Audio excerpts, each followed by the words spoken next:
Al and I were looking at different places of interest to go and to see, and then when I was looking through the newspaper, I came across the American Clock and Watch Museum in Bristol, Connecticut. And I said to Al, I think this is a place we'd really like to go and be able to show to our community. And when we made the phone call, we were put in contact with Jennifer. Well, I welcome you both and all the viewers at home, of course. If you could tell us your position here. Yes, as executive director, we're a very small staff and working as a small nonprofit in the area, but my position is working on future planning for programs and events and work with membership and development. The American Clock and Watch Museum is a nonprofit educational and research organization, and we're dedicated to promoting the history of American-made clocks and watches for the general public. We have a lot of clock enthusiasts, clock and watch enthusiasts who come to visit us, but also a large portion of our visitation is the general public. And this year, 2012, marks the 60th anniversary of the American Clock and Watch Museum in Bristol.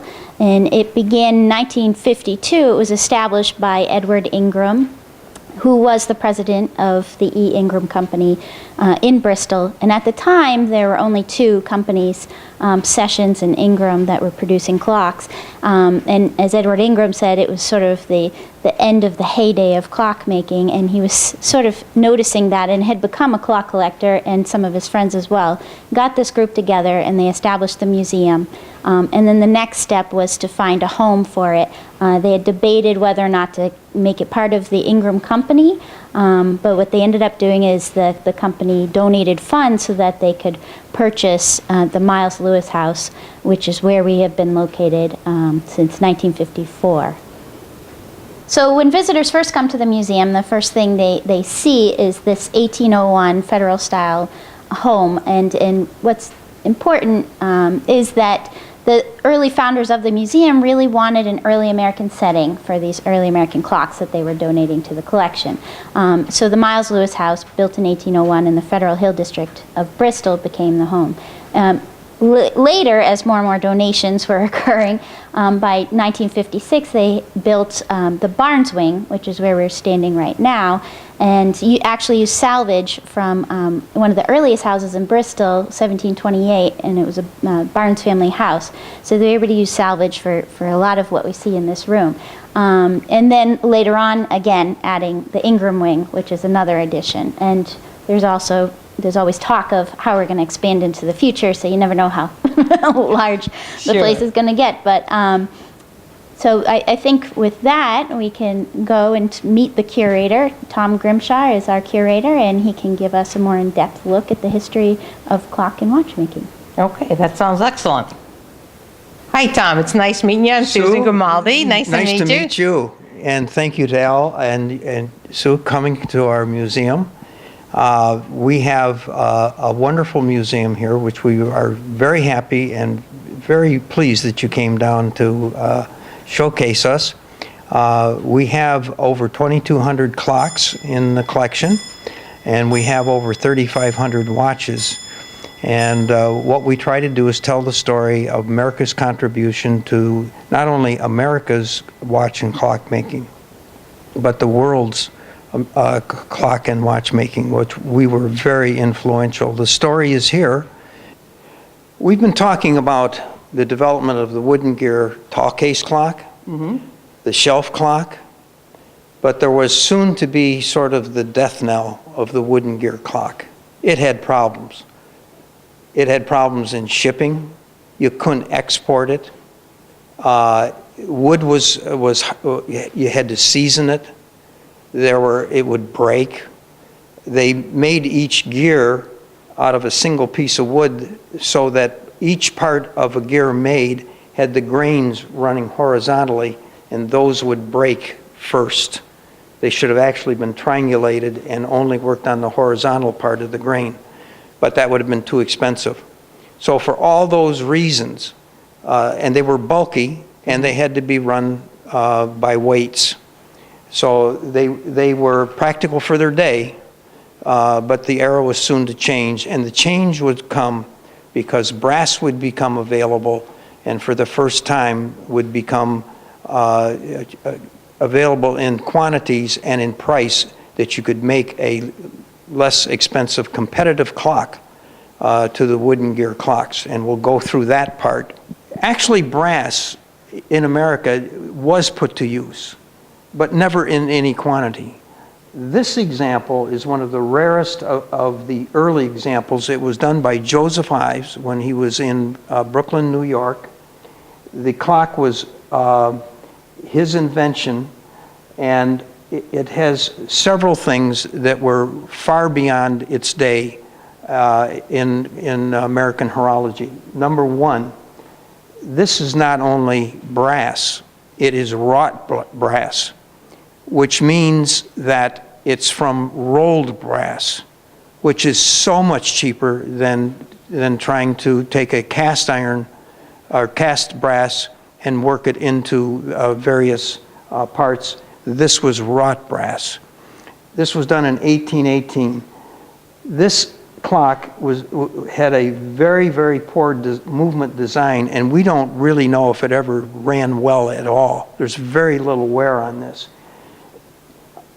Now, I don't know if you can get a close-up of the teeth on this, but they're square. They're not even the right shape, and that produces extra friction.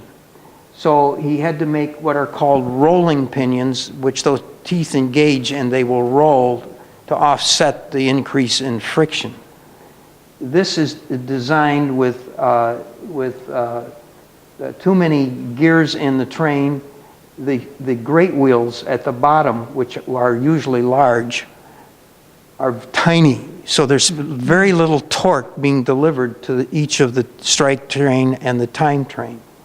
The other thing that was very innovative about this was it was not powered by coiled springs. It was not powered by weights. It was powered by these leaf springs, which he went on to use all the way into the 1840s and even into the 1850s. This was his particular invention. These would be wound up, and as the clock winds up, these leaves come up, and then as they descend, they power the clock.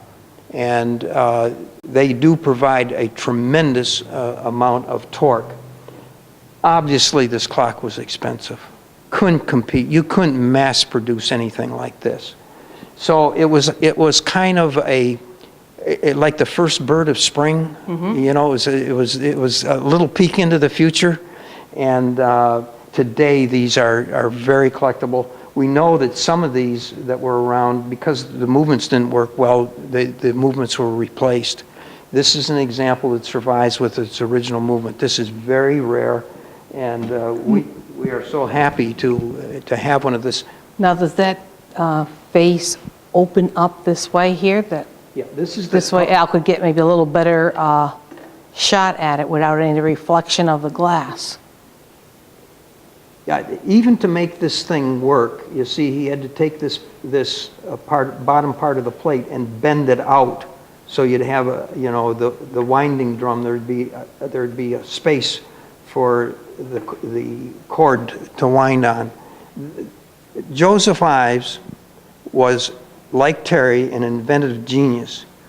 Unlike Terry, he was not a businessman. He was in debt several times. He never made money. If he would have patented the process for the wrought brass, he could have retired wealthy.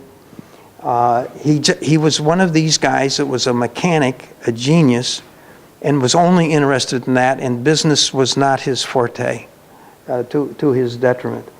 The report is that he was so well liked that when he was reportedly in debtor's prison, his competition bought him out and brought him back because he had so many ideas, is the story. Whether that's totally true or not, I haven't seen it authenticated, but that's the story that we've grown up with.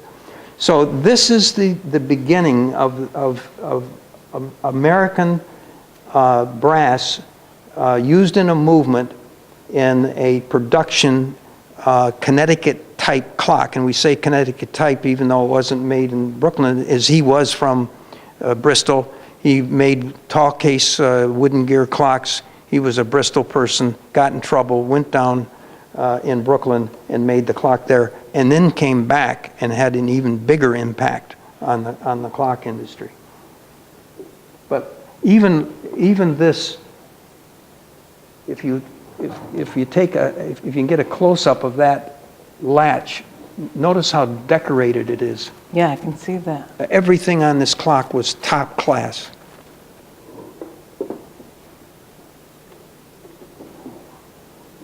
In 1830, I mean, everybody knew brass was superior to wood as a quality product to produce something that would wear and last and so forth.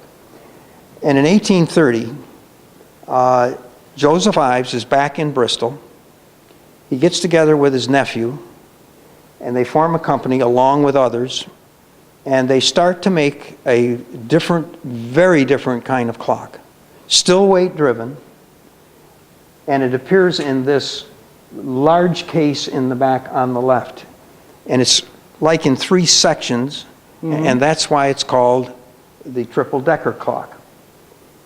This was made in large quantity. Probably 3,000 of these were made over the years.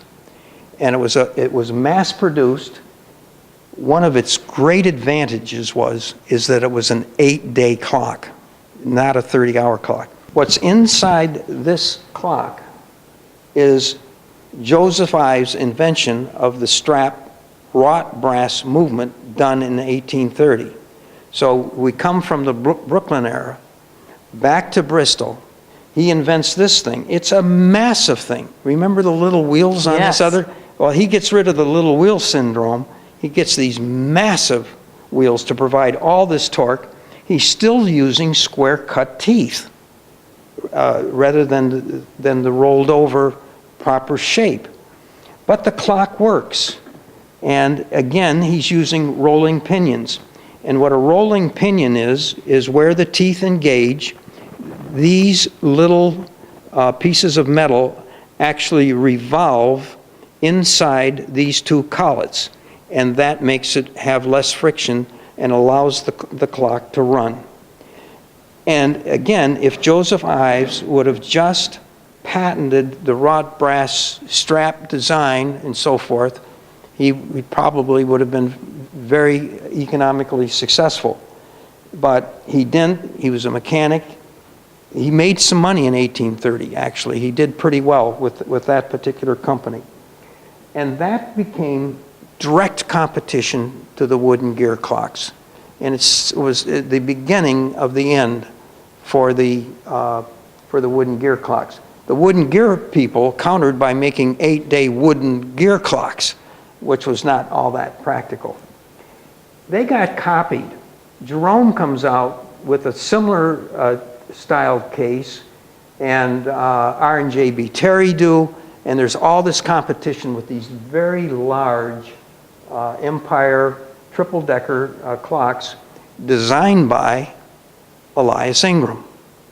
So you start to see how all of these people were in competition. All of them knew each other. Many of them sat in the same church. So they knew what was going on in every part of the factory, everything that was happening. So there were no secrets here in Bristol during that period of time. But the real innovation and the thing that was more dramatic happened about 9 years later. We had a panic, a financial meltdown in 1837. Now, interestingly, looking back at it, the cause of that depression was excess credit on speculation in land. It's not like we ever learn anything. I was just thinking that. So the clock industry went in a tailspin. Companies went bankrupt. Jerome is down in Virginia trying to collect debts, get money. His account in his autobiography, and he was a self-promoter, said, I had this vision of producing a cheap one-day brass clock that would undersell the wooden gear 30-hour clock. And he came back, and his brother, who we really don't know who trained him, but he was the movement designer.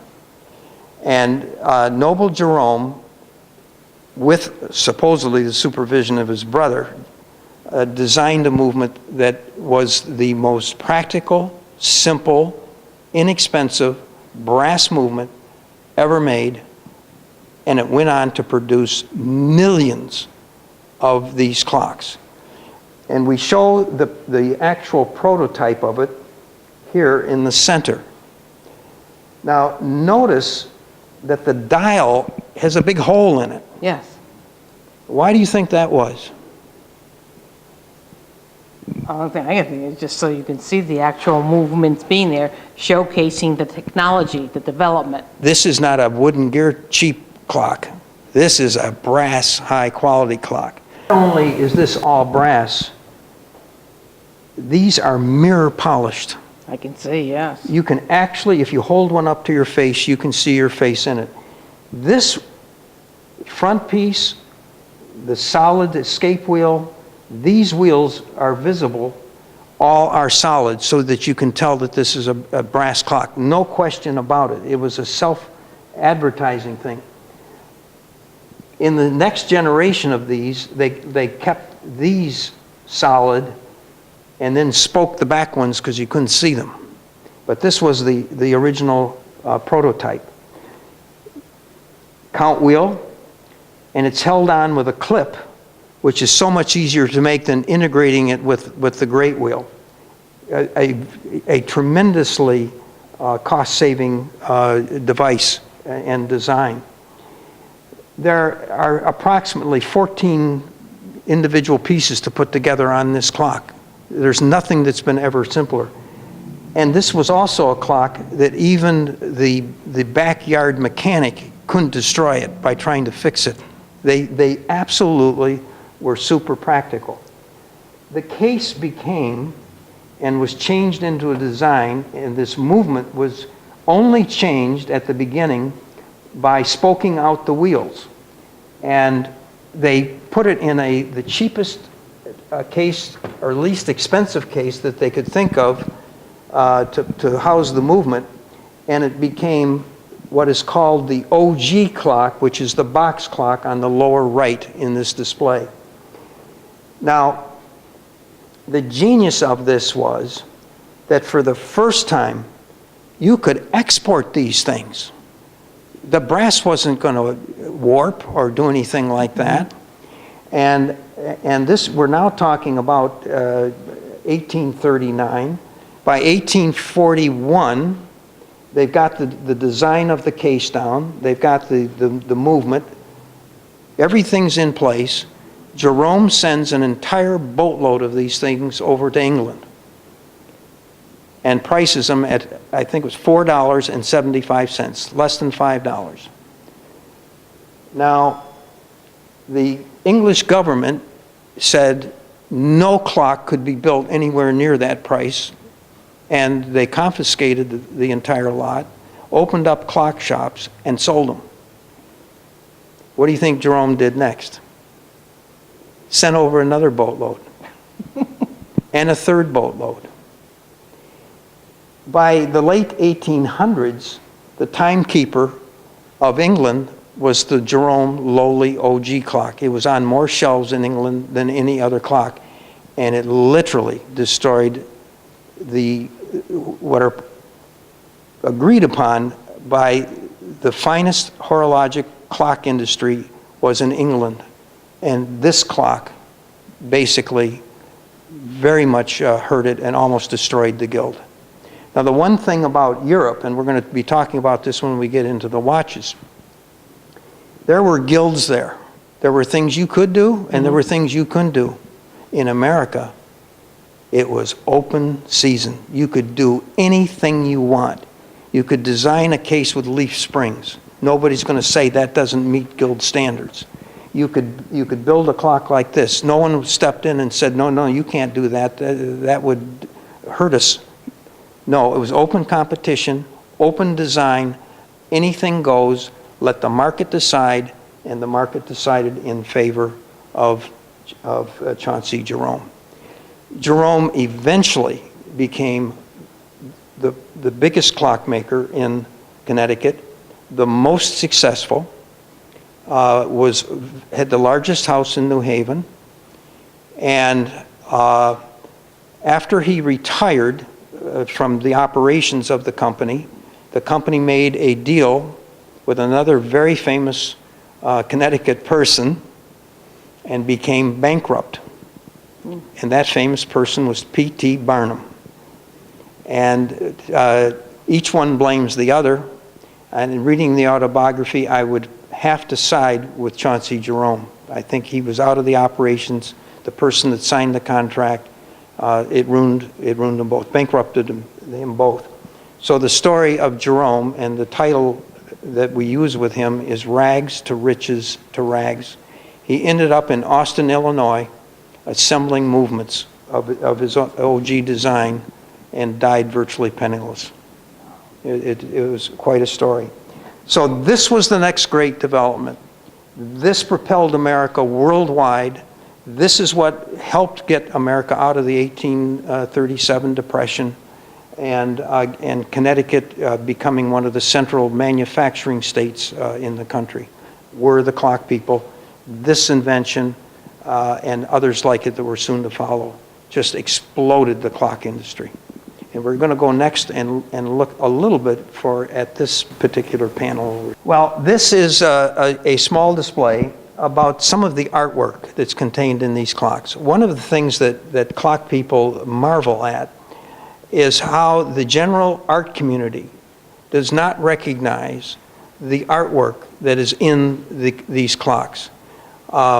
We believe that they are truly folk art. These were generally untrained people. These were generally women that did the work. I always say if a commercial weather vane is considered folk art, why aren't these true reverse paintings that we see in these clocks considered folk art? They were done by untrained artists, self-taught basically artists with some mentoring from others that had been doing it. And an example of reverse work is up in the upper right-hand corner. Now this is a stenciled glass, and the stencil had to be cut out right to the left of it.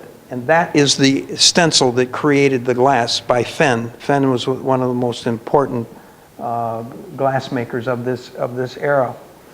And in the Pillar and Scrolls, you saw all reverse painted tablets. Yeah, they were stunning. Right. And we say reverse because when you paint a regular picture, you paint the background and then you come forward and paint the foreground. In reverse glass painting, it's done absolutely the opposite. You paint the front, the faces and the people and the stuff that is at the front, and the background comes last. As Ginger Rogers said about Dancing with Fred Astaire, I got to do everything backwards and I got to do it in high heels. and we're in the same boat here. This was not an easy process. And of course these flake. And we do have restorers today that are skilled in the restoration of these reverse painted glasses, both filling in and just touching up missing pieces, and in painting totally new ones if the whole thing has been destroyed. I'm just surprised that they didn't recognize the artwork there, because that's one of the things that I saw throughout the different clocks as we were going along. And the carvings. Right. Those carvings, we have a workbook that the carved eagle splat, and in the book it says basically for 1.5 hour's work. They took a solid piece of wood and carved these beautiful eagle splats for these clocks in a half an hour. Wow. And we saw one, in this previous panel. All this carving, all the carved feet, all the carved columns, all the carved designs, and some of them are absolutely spectacular. And they're, as we say, if we took them and sold them by the individual carving, if we put them on a clock, they go down in value. It's true. It's actually true. we've seen these dials, for example, which were painted by women. We've seen these sold for more than the entire clock at a clock auction, just for the dial, and sold as early artwork from the first 20 years of the 18th century or 1800s. So all this artwork is here, and there's a whole study on it that has gone on with who painted the glasses and trying to find out. Most of them, especially the women, were never identified, which is a shame that nobody recorded what was going on at that particular time. So we wanted to touch base with here, and then we want to come with kind of the final development of the American clock, except for one which we're going to go downstairs and see. Okay.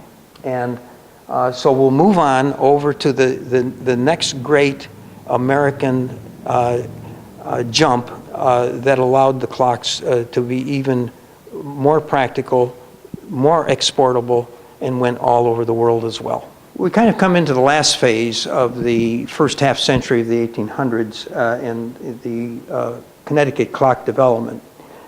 And everything that we've talked about up to this point has been driven, another power source, except for the leaf springs that were used in very few clocks, by weights. The weights have to have enough fall to run the clock for either 30 hours or 8 days. So they're fairly big clocks.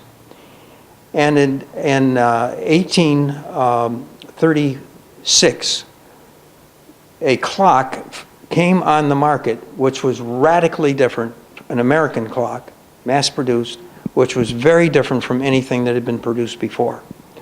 And the reason that it could be built is because we finally developed a process to manufacture a coiled spring to drive the clock. And the first example in any quantity of a coiled spring clock being developed in America was this little Beehive Clock. It runs 8 days on a winding. Now, if you compare this clock, and we set next to it one of those triple deckers, big face, large case, this probably was more expensive. So if you went into a clock shop, which you could probably have at that time, and you saw all these big clocks, and then you saw this little thing, and plain, just this Beehive case, and it was equal to or more money, it probably didn't look like value, and it didn't sell well, and then the 1837 depression hit. So the clock went out. But what it did do is it proved that a coiled spring, and here is a coiled spring, and it's encased in cast iron cups. And the reason it was cased in cast iron cups is brass was not a typical thing that a coiled spring would be made of, and they were afraid of it breaking because brass was soft. And therefore, they didn't want the spring to break and go up into the movement and damage the clock. So they encased them in these very expensive cast cups, which caused the price to go up. The other thing about the spring was, the tighter you wind a spring, the more torque it delivers. And to offset that particular fact is we have these fusees. And as the clock winds up, this offsets the power so that the power is equal over a longer period of time and will run the clock more accurately.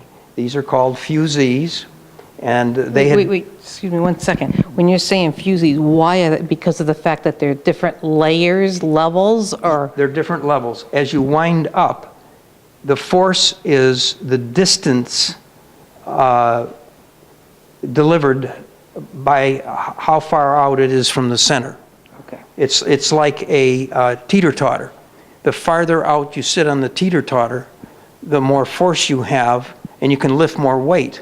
The same thing applies here, that the further you get to the outside, the more torque is either subtracted or added, depending if it's a reverse or direct fusee.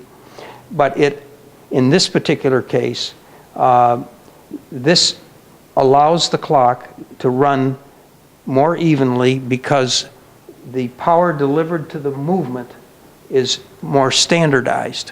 by this fusee design.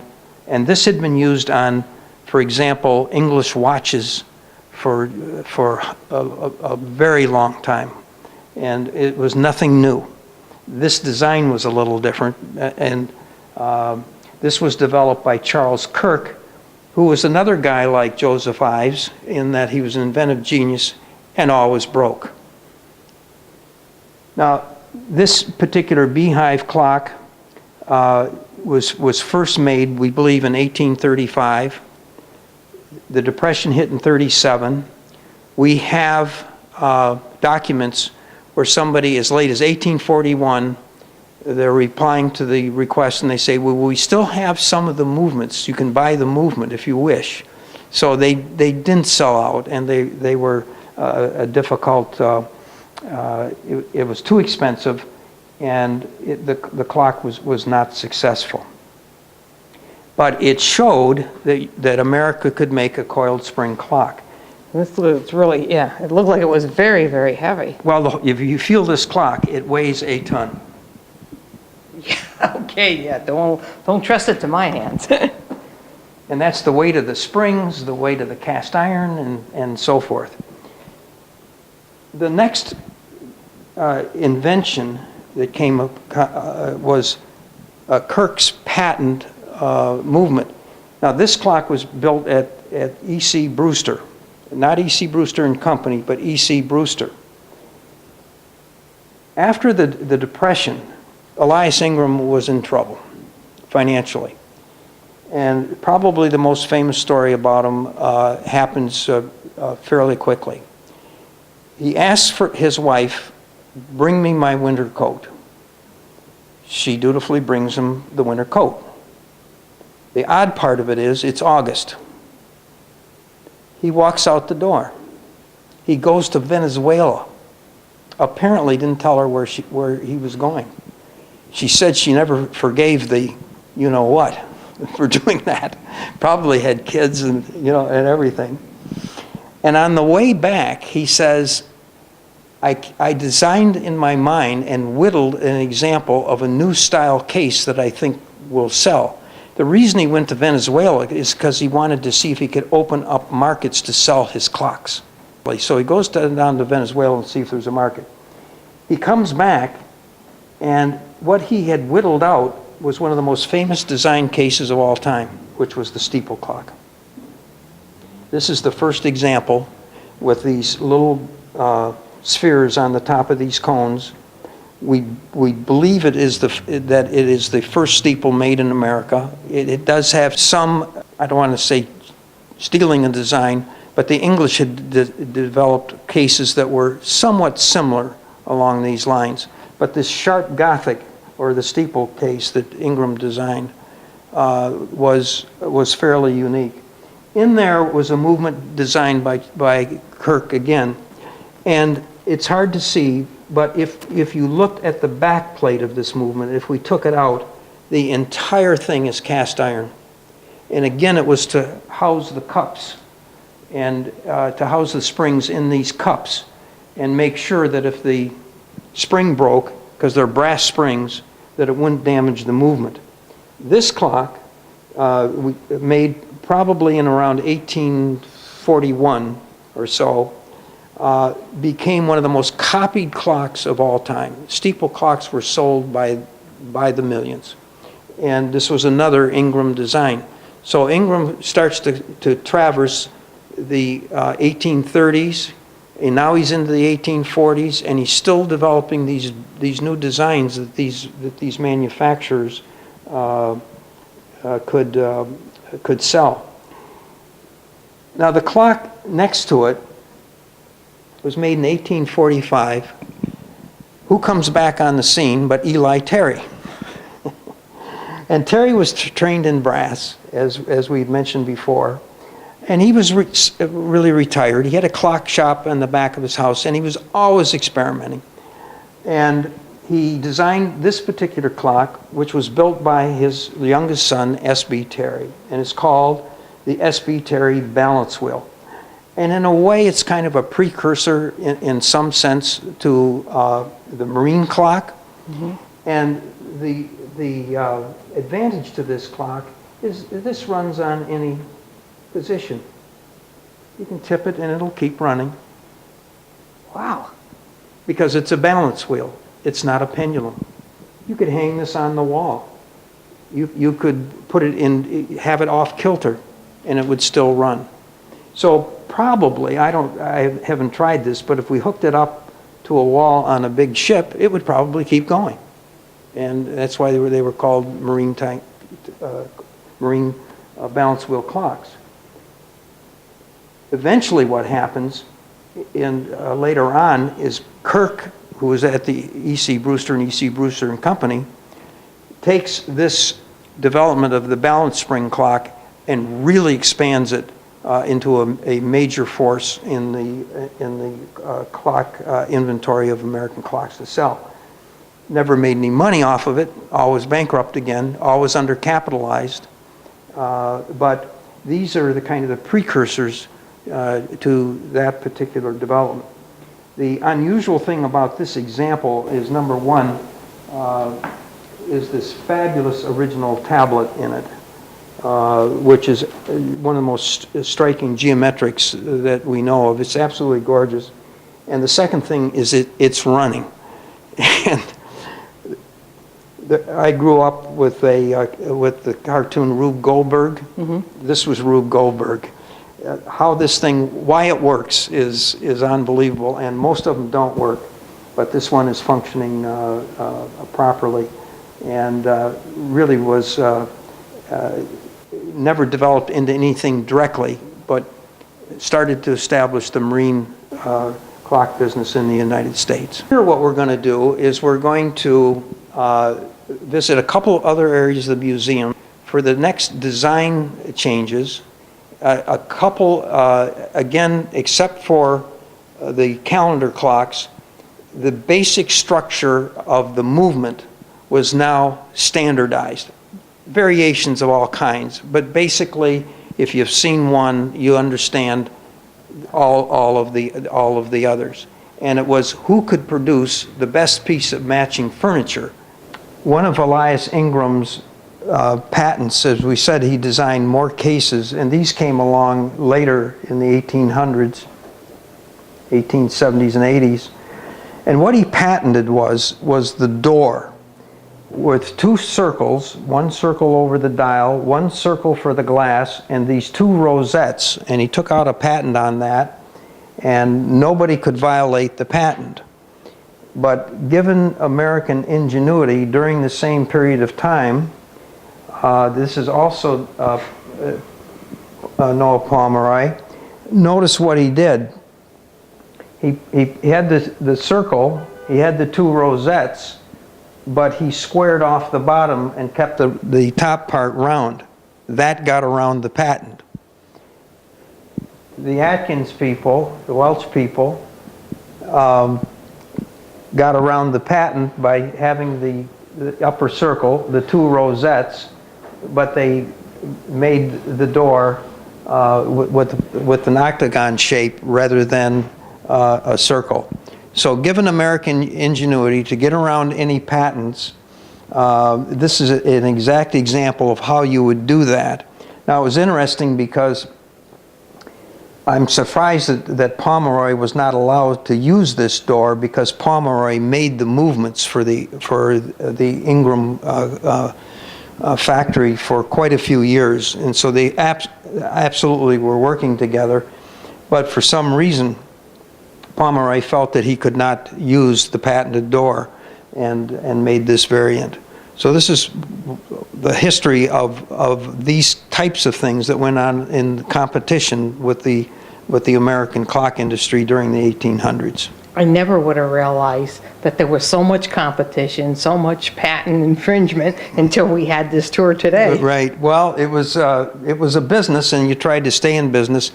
Many of the clock factories were not capitalized well. There was also a tremendous number of fires. If you can imagine the finishing of the clocks, you had alcohol with shellac. Mm-hmm. And fires are been reported in the Bristol press for right through the history.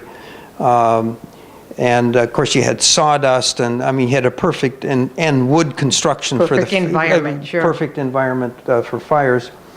So it was a tough business. Elias Ingram went bankrupt 3 different times until he really hit it big as a 55-year-old industrialist in Connecticut. And then from that point forward, right up until the 1950s, the company survived, and in some of those eras thrived. So there was a long legacy of Elias Ingram companies here in Bristol, but he paid an enormous price, to get to be successful. We mentioned Ives was bankrupt. Many companies had troubles. So it was a very competitive marketplace. And the survivors ended up to be the Seth Thomas Clock Company went to the 50s, the Sessions went to the 50s, the Ingrams went to the 50s, and basically everybody else was out before that. So it was, time passes on, as we say, Yep. and the competition takes its toll.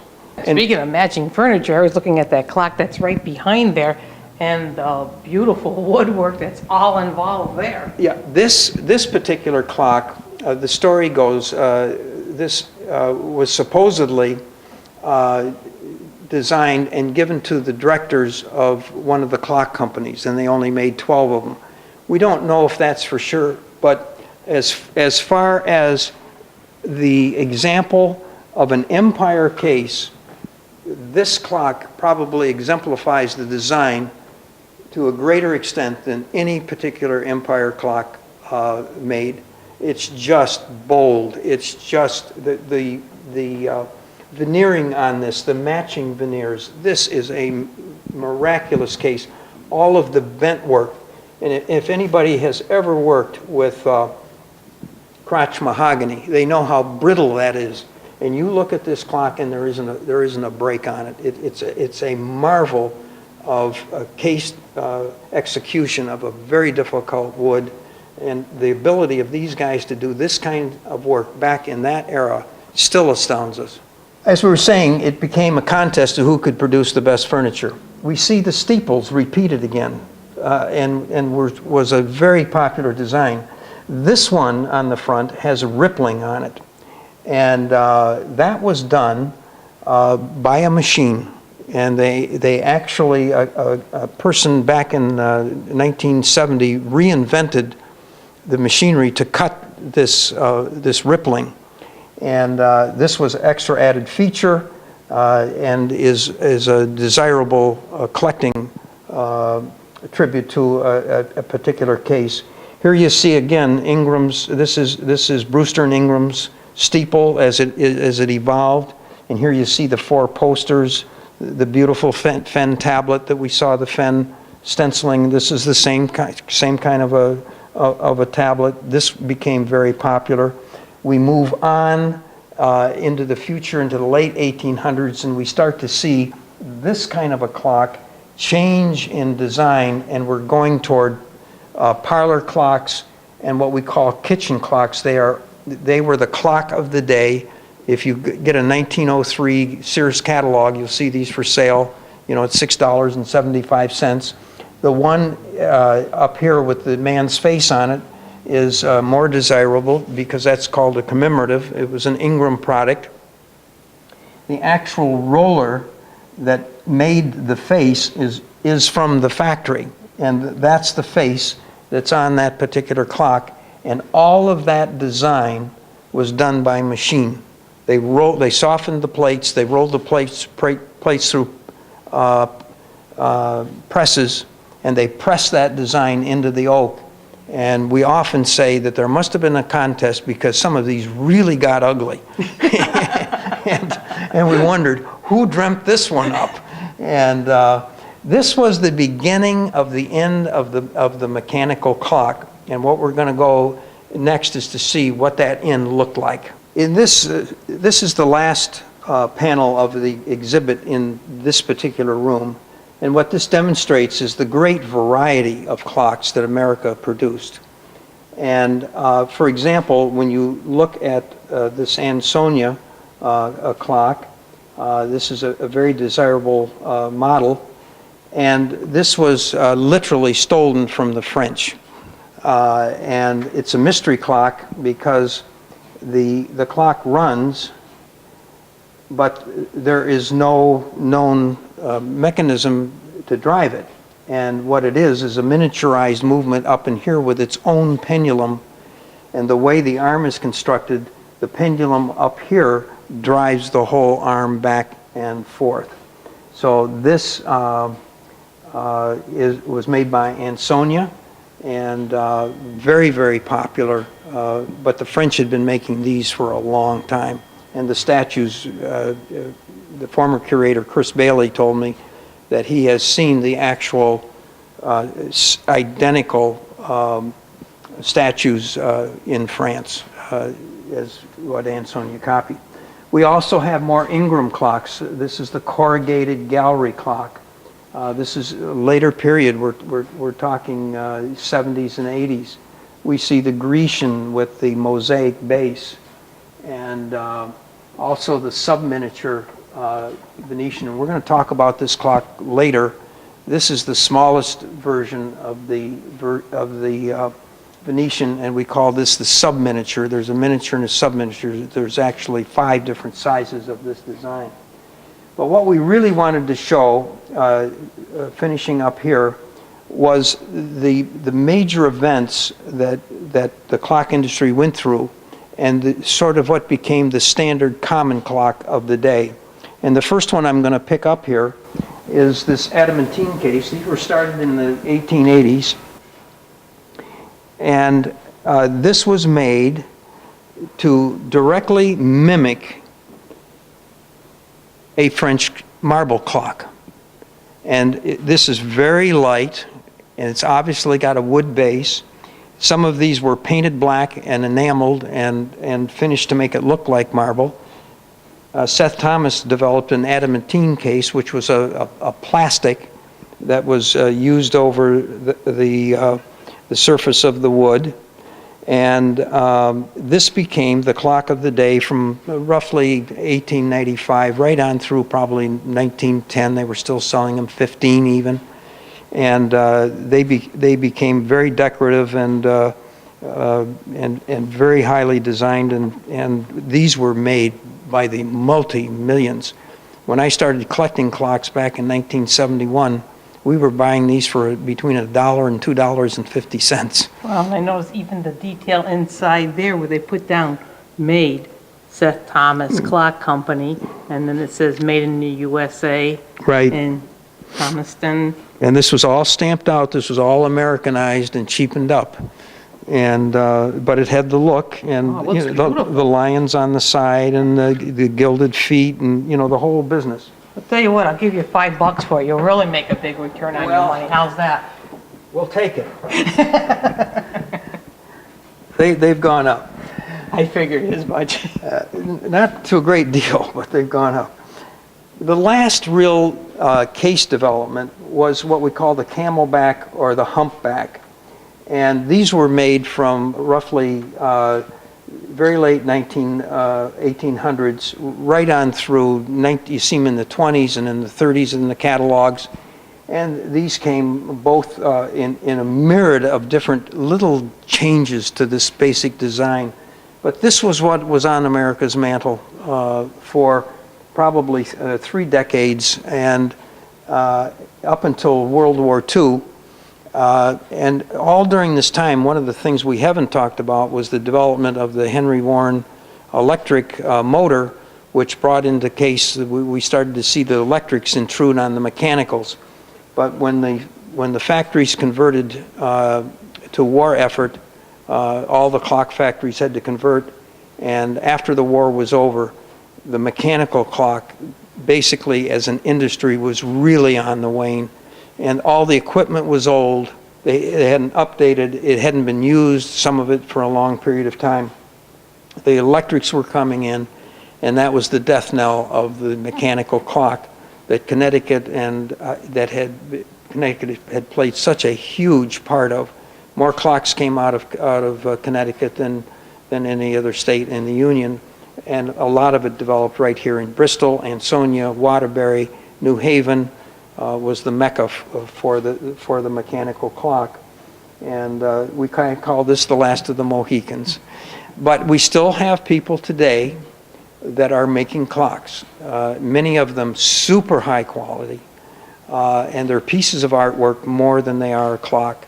And there's still a market for that type of clock.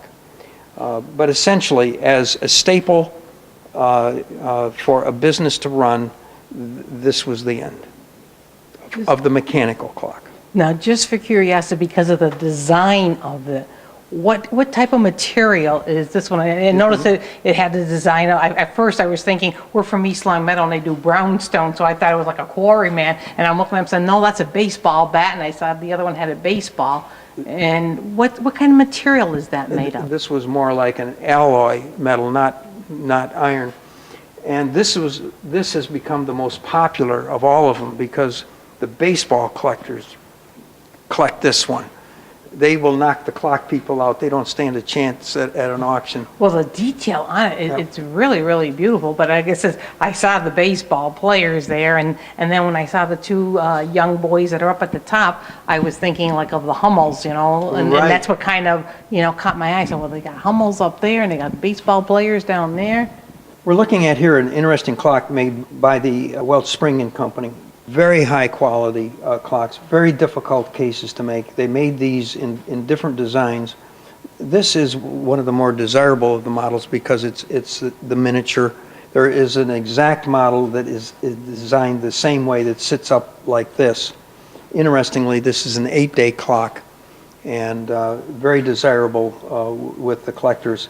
They made wonderful clocks. They weren't that successful financially, but they did stay in business for a number of years.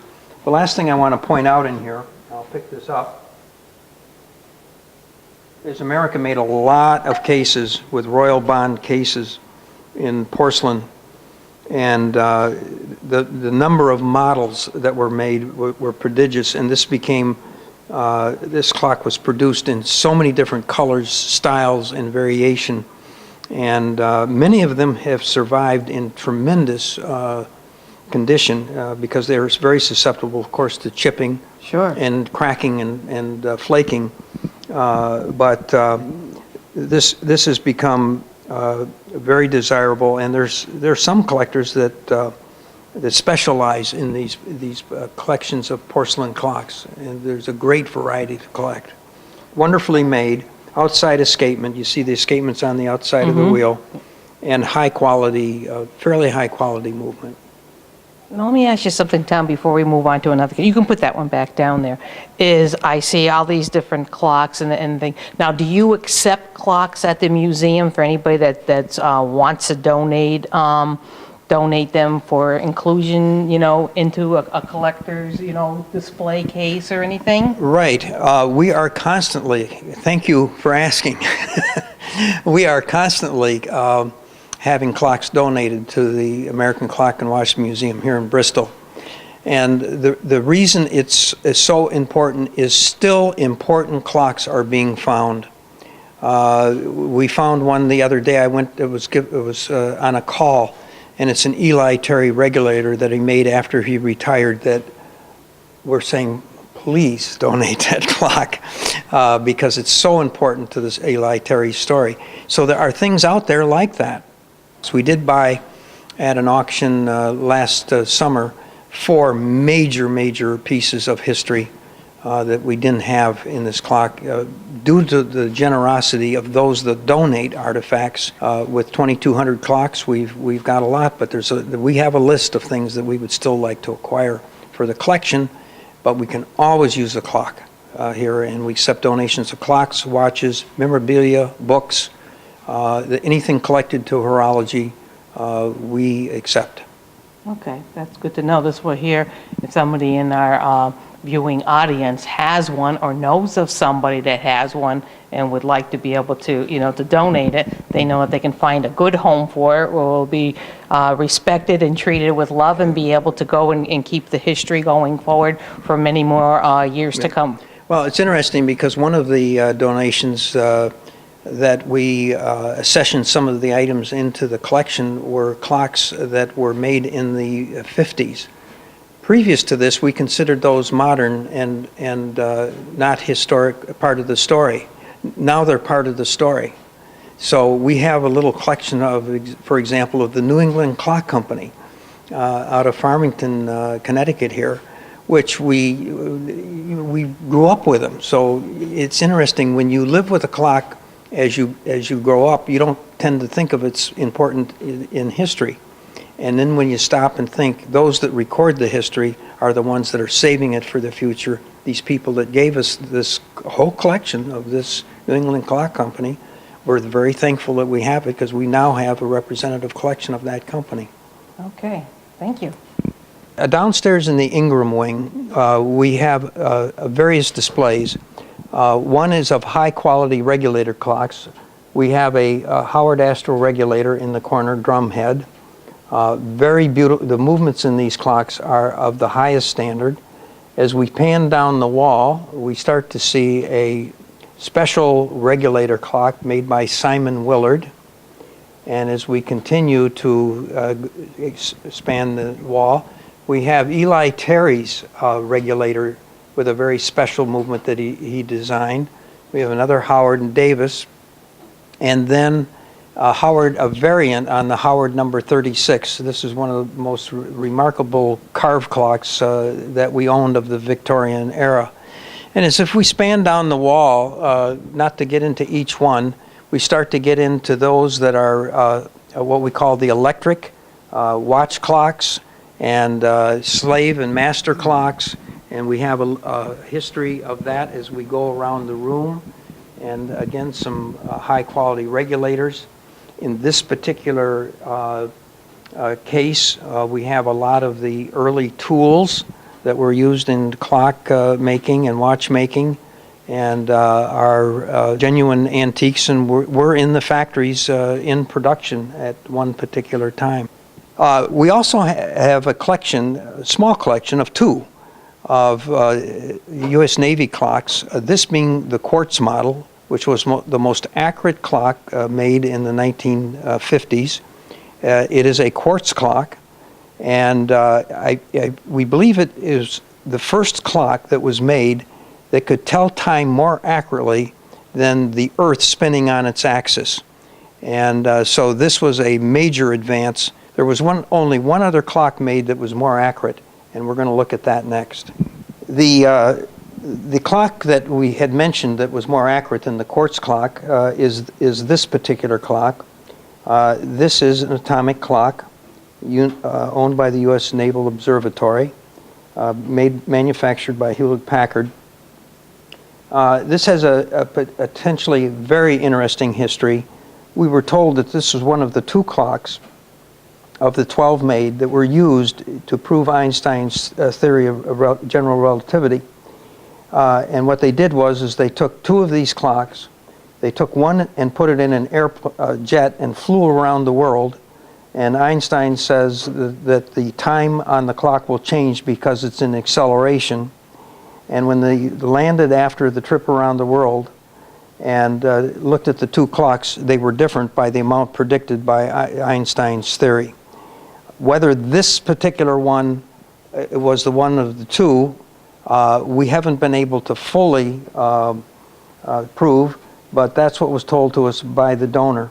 The other interesting aspect of this was that when MIT had their 150th anniversary that just closed a few months ago, they were looking for one of these atomic clocks, and they came to the American Clock and Watch Museum here in Bristol, and we had one of the clocks, and it was on loan for approximately a year for their display. So this clock has been potentially around the world and up to Massachusetts, and it is back home here in Bristol. The clock works on the measuring the outer electron on the cesium atom and its change in energy level. People that have don't understand the quantum theory thinks that the orbit of the electron changes. It's the energy level that changes. The position of it is not known in the quantum world. And what they did was they built this machine to measure that change in energy. And because the electron is so far away from the nucleus, being cesium is so large, it vibrates extremely rapidly, trillions of times a second. And that's why it's so accurate.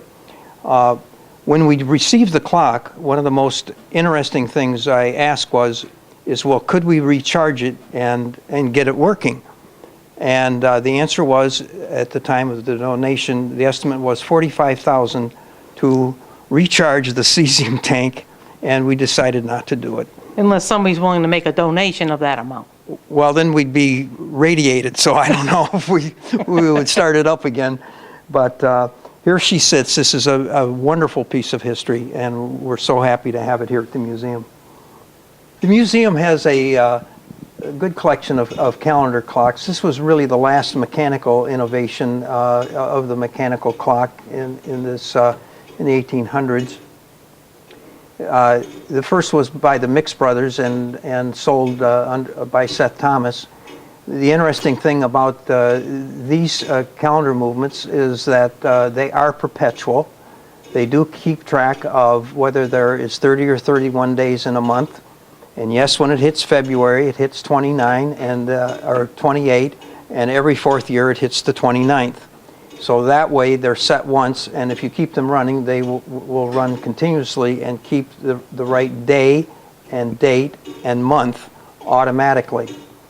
Now the problem with the Mix Brothers movement was that the hour changed slowly. So you'd start to see the calendar hand move like at 10 o'clock, and it would take possibly an hour and a half to 2 hours to make the transition to the next day on the dial. And Ithaca came out not too long after, and we have an example of an Ithaca Parlor Clock, a very popular model. It does exactly the same thing as the Seth Thomas calendar clock, but what happens at 12 o'clock, you hear a ka-chink, and there's a cam in the back of the upper movement, and as the cam drops, everything changes, so it's instant.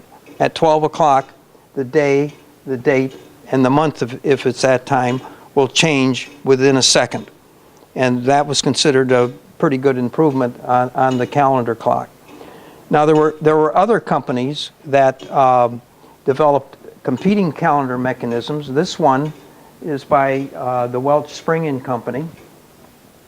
And this is, as you can see, as the dial is more busy, it not only keeps track of the day, the time, the day of the month, it also has tides in and tides out, and also keeps track of the moon phases. This also is perpetual. There were 3 different calendar models that they produced, each movement having an improvement, and they're very highly collectible today. The next movement that we want to look at is housed in an Ingram clock, and this was also totally perpetual. But the difference in this calendar clock is that the whole mechanism is no bigger than 4 inches long and probably 1.5 inches to 2 inches wide. These other calendar mechanisms are anywhere from 6 to 8 inches and more to do the same thing that this movement that was patented by B.B. Lewis does the same thing, and was sort of the last major improvement in the calendar clocks. And so these became very popular and were sold in great quantity, and are a very fascinating part of the American history. This very interesting clock has this very large dial with these little ivory colored numbered segments. What this clock was a time clock to record the time worked at a factory. Really? So, what a worker would have to do is they would have to find their number. If I were employee, let's say number 7, I would take this big wheel here and put it into the number 7 circle and push hard, and you would hear a bell. The bell is not functioning on this particular one. And that would clock you in, say I started work at the time that you actually did that. Now this subwheel that's here does the same thing. What you have to do is it says, okay, lunch break, time out. So I move this to time out, take this, and punch number 7 again. And when I come back, I punch in that I came back in, and when I leave at night, I punch 7 again.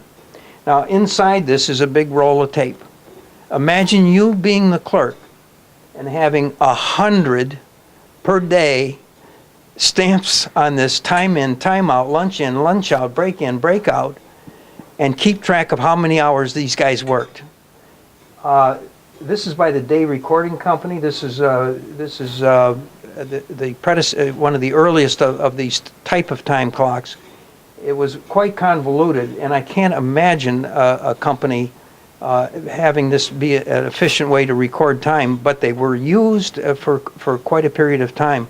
We have another one here that handles 200 people, and we're just in the process of assembling this clock. This clock was just donated last month, so we haven't got it set up yet. But imagine doing 200 people. And here's a book of instructions on it. A book of instructions. So these time recorders, and they were made, the mechanical time recorders were made in quite a quantity and used throughout the United States. This looked like a safe. That's why when I first saw that, that one I had no clue it was a time clock. And then this one, when I first looked at it, I said, gee, that looks like a unique safe. Well, when you come around to the side, I'll let you see it. Maybe we can turn this around. And you can see the length of the roll of the paper that they're going to have to record and read on. I mean, it's astounding that they could spend the time to do that.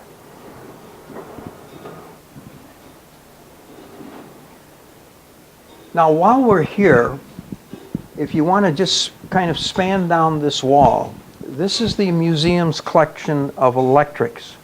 They're both battery operated, and some are electrical. There are what are called master clocks and slave clocks.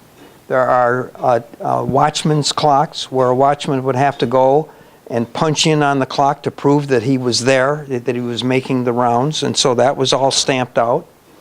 As I say, we have master and slaves, and I was still in school, grade school, and if you remember the clock that was in the schoolroom, those of us that were of that era, you would see the minute hand start to click up a couple minutes and go right to the hour.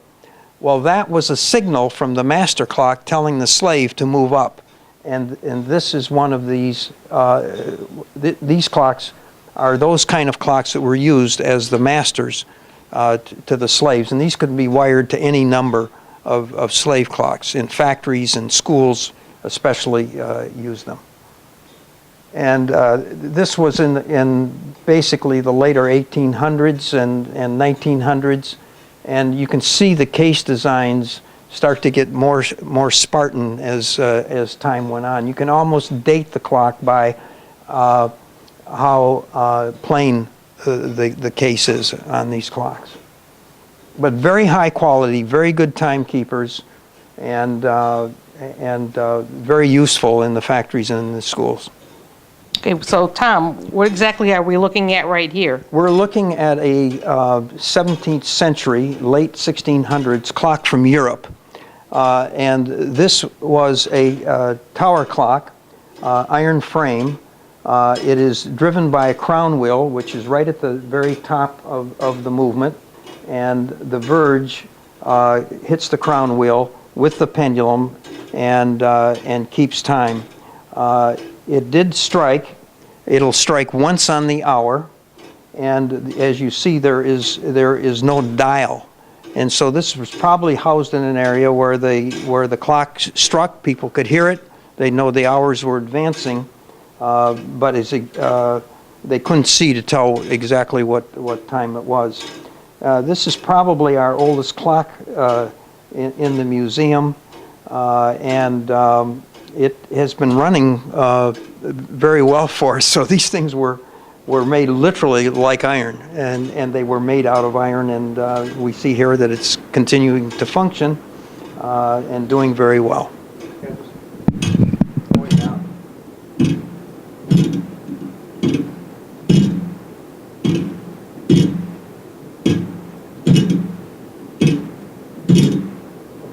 What we're observing now is a clock that was made by Samuel Terry, brother of Eli Terry.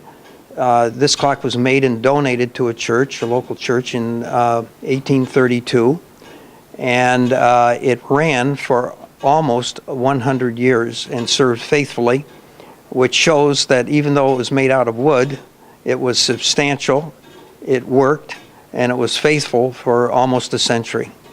We have many other tower clocks here. We have a small collection of them down here in the basement of the Ingram wing, and also there are others throughout the collection. And these tower clocks, some wood, some made of metal, illustrate the entire history of the American tower clock. And we're very fortunate to have what we have here. Again, all of these clocks donated to the museum.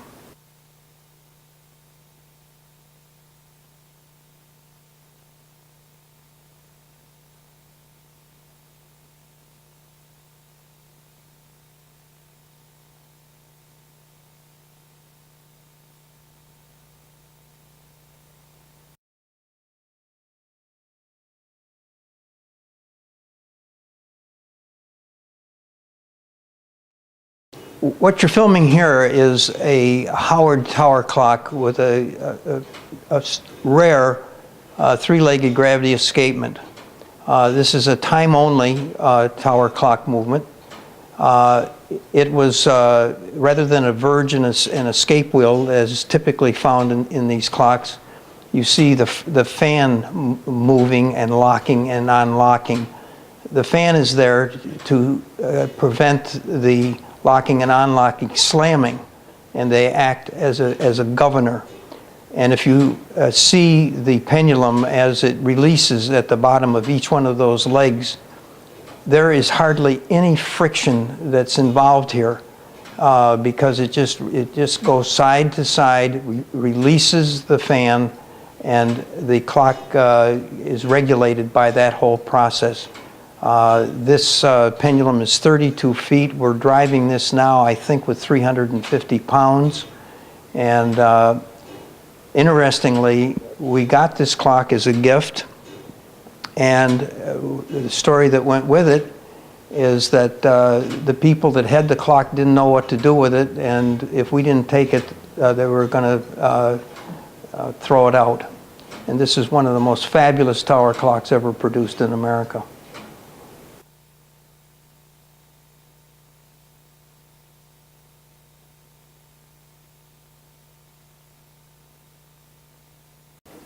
What you're looking at now is a Seth Thomas tower clock made in 1927 with an automatic wind.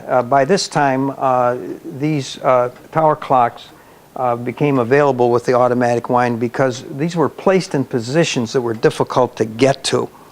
And so climbing a series of stairs and cranking on a movement to wind it, which would take you many, many turns, oftentimes it was very difficult. You couldn't get the clock winder, so they made this option of putting a motor on it which would automatically wind the weights when the weights got too low and would hit a contact, and then it would raise it.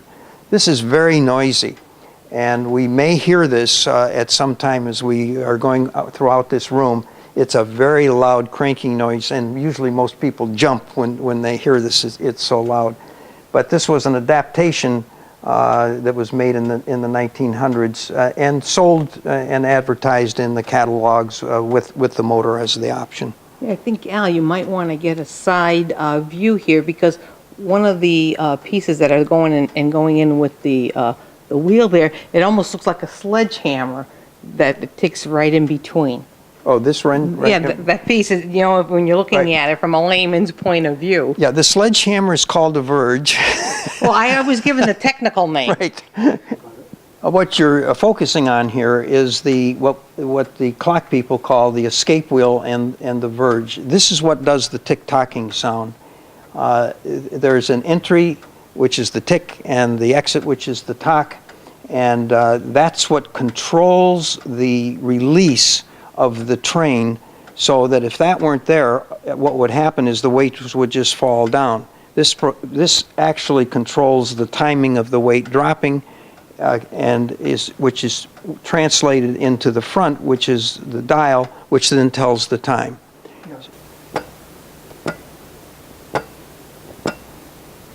Now, most escape wheels are of brass, and most of the verges are of steel, and often we see the soft brass wear the steel. And the reason is because the brass gets dirty, and the dust and the dirt get embedded right into the brass, and it acts as a file. So that's why clocks need to be maintained routinely, cleaned, and re-oiled. Okay, Jennifer, we really want to thank you. We had a wonderful visit here and learned so much, and just couldn't believe the wealth of knowledge that you have in Tom. We were talking about jewels. Well, he definitely is a jewel of the American Clock and Watch Museum. Yeah, absolutely. For sure. And I know that there's other things that you'd like to tell us as we wrap up our tour. So. Yeah, well, one of the things we would love it if people would come and visit, and we're so thrilled that you got into the history as much as you did and stayed and visited with us as long as you did. And there is a lot to see, and that's one of the things that people say when they come is we can't believe how much there is here. So we really ask people to plan an hour or more to come and visit the museum. And we're opening for the season, we're open generally April through November. For 2012 season, we're open April 14th through December 2nd, and that will be 7 days a week from 10 in the morning to 5 in the evening. And aside from that, admission, our prices are very reasonable. Adult admission is $5, and children is $2, I believe. So it's a family, affordable kind of outing for people. One of the other things is what happens when people come here. What can they expect?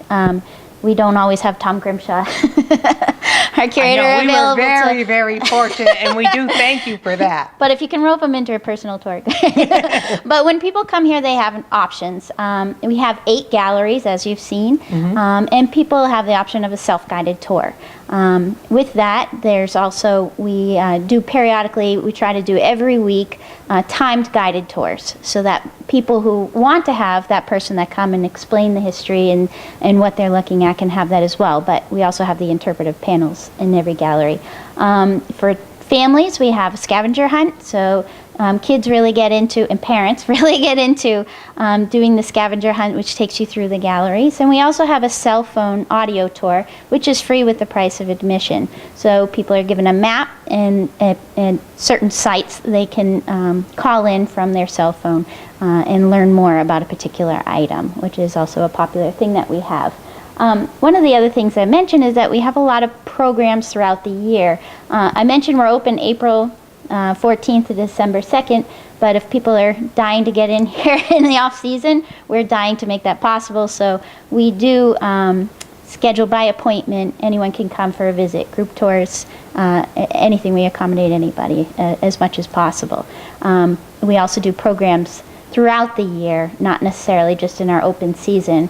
And some of that includes a family workshop series, like how to build a family time capsule, activities that families can do together, or building a clock, making a clock together. We have periodic clock and watch identification days, which are very popular, where people can bring in an item, and we have experts on hand to tell you more about that item to help date it or lead you in the direction for finding more information.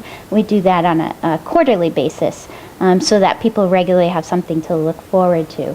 Another item is that we have changing exhibition every year. We're doing a changing exhibition. For 2012, we're focusing on what was happening in the early 1950s with the establishment of the museum, looking at what was happening in the community of Bristol and on a national level that affected the clock and watch industry.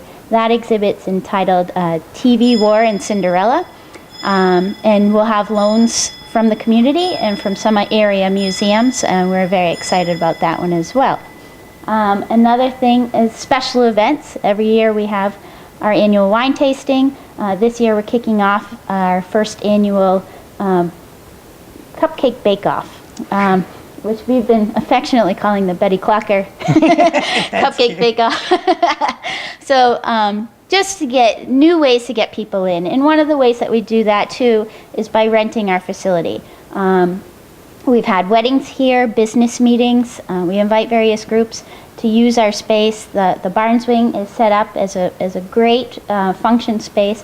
And we also have a colonial garden that we haven't been able to see, but the garden is available as well for small. Well, there was only so much we could do That's right. here at that point. We can't show it all. And all we're doing is we're trying to whet the appetite Yeah. for the viewing audience so they can see is what we've shown them.